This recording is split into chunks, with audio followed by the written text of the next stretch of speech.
আজকে সকালে ঘুম থেকে উঠে একটা দারুণ জিনিস চোখে পড়েছে, সেটাই তোমাদের সঙ্গে শেয়ার করব বলেছিলাম। আমি আজ কদিন ধরেই ভাবছি যে বর্ষাকালে বর্ষা সুন্দরী কেন ফোটে না। জল দিচ্ছি, যতটুকু পারি পরিচর্যা করি, ওই একবারই ফুল দিল, সবাইকে জিজ্ঞেস করি একে ওকে যারা গাছ ফাছ পরিচর্যা করে, যারা ভালোবাসে। আমার যে দেখে মনটা কি খুশি হয়ে গেল। ভীষণ ঘেঁটে থাকলেও দেখবে একটা সুন্দর ফুটফুটে বাচ্চা আর ফুল তোমাকে কিন্তু আনন্দ দেবেই, মানে বাধ্য সেই পরিস্থিতিকে পরিবর্তন করে দিতে। যাই হোক, চলে গেলাম সকালে মেয়েকে আনতে। সকালে স্কুল থেকে দিয়ে আসাও হয়ে গেল, ব্রেকফাস্ট করে আবার ওদেরকে আনতে চলে গেছিলাম। তো চলো সরাসরি চলে যাব আজকে দুপুরের রান্না। কি রান্না করলাম সেগুলো সবটা শেয়ার করব তোমাদের সঙ্গে। পুরো ব্লগটা অবশ্যই দেখো শেষ অবধি। আর চেষ্টা করি জানো তো বিভিন্নভাবে মানে তোমাদের কোনটা ভালো লাগবে বা কোন ধরনের ভিডিও সত্যি ভীষণভাবে মানুষ পছন্দ করে, চেষ্টা করি। কিন্তু সবসময় তো বসে থাকা সম্ভব হয় না। যখন খুব তাড়াহুড়ো থাকে তখন তো ভিডিও ওইভাবে ক্লিপ নেওয়া হয় না, হয়তো হাতে ফোন নিলাম, ফোনটা ঘেটে গেল। তো এইভাবে আর কি খুব প্রফেশনালি চিন্তাভাবনা যদি করি তাহলে কিন্তু সেই মতোভাবেই প্রফেশনালি ব্যাপারটাকে খুব সিরিয়াসলি নিতে হয়, যেটা আমার একদমই নেওয়া হয় না। তো চলো বকবক না করে আজকে করব হচ্ছে কুমড়ো পাতার মানে ডগা আর কি, সেটা দিয়ে একটা চচ্চড়ি করব, আর করব হচ্ছে মাছের ঝোল।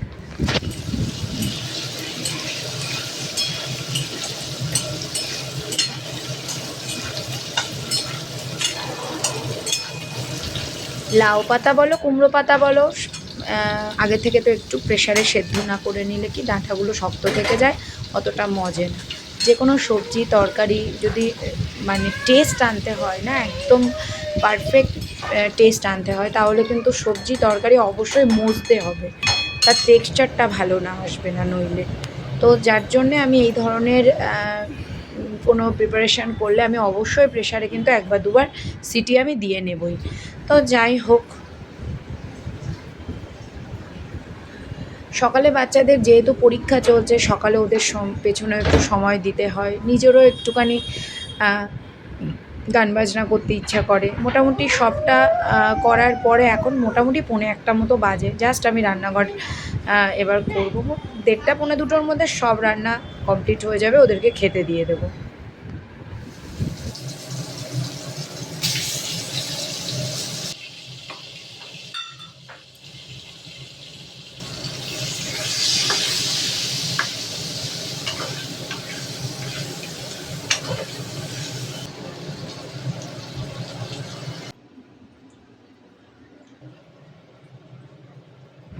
মাছগুলো আগে থেকে ভেজে রেখেছি। আজকে একটা জিনিস ভুল হয়ে গেছে, কড়াটা মানে তাওয়াটা ভালো মতো গরম হয়নি, তেলটা হয় না, মনটা অন্যদিকে চলে গেছিলো।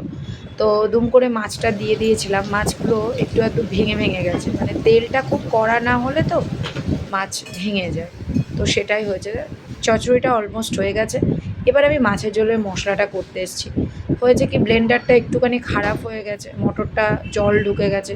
তাড়াহুড়ো করে যখন কাজ করি তখন তো জল ফল হাতে থাকে, তো মশলাটা আমাকে হাতেই বাটতে হবে।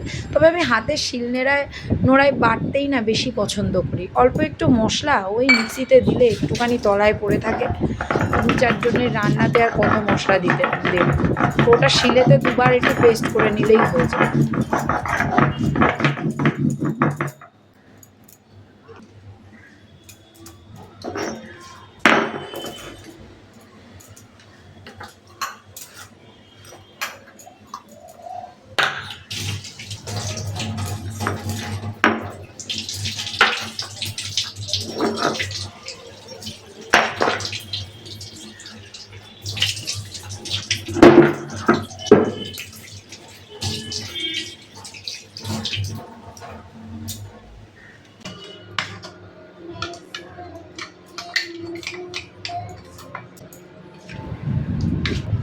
কাজে আলসেমি আমার বরাবরই নেই, খুব একটা আলসেমি ছিল না আমার কাজে। তো তার জন্যেই এই ঝপঝপ করে করে নিলাম, অসুবিধা নেই। তো মাছের ঝোলে জলটা ঢেলে দিয়েছি যতটুকু জলের প্রয়োজন হয়েছে। এবার দেখো চচ্চড়িটা কি দুর্দান্ত হয়েছে। কলা খাবি? স্নান করে কলা খায় না বাবা। ঠিক আছে কলা দেবো, তুমি আগে ইয়ে খেয়ে নাও ওর সঙ্গে আগে।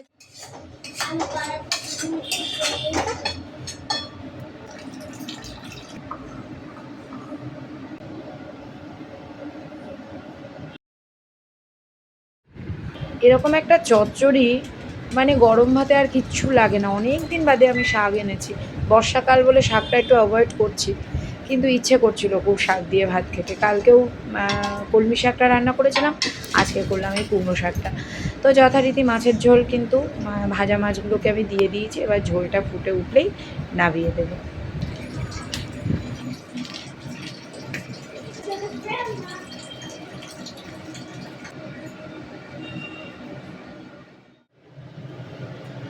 ব্যাস হয়ে গেছে রান্না আমার। এখন 2টো বাজতে 5 মিনিট বাকি, আমার সব কমপ্লিট। এবার বাচ্চাদেরকে ঝটপট করে খেতে দিয়ে দেবো। যাই হোক, কেমন লাগলো ভিডিওটা অবশ্যই জানিও। দেখা হচ্ছে একটা নেক্সট ভিডিওতে। টাটা।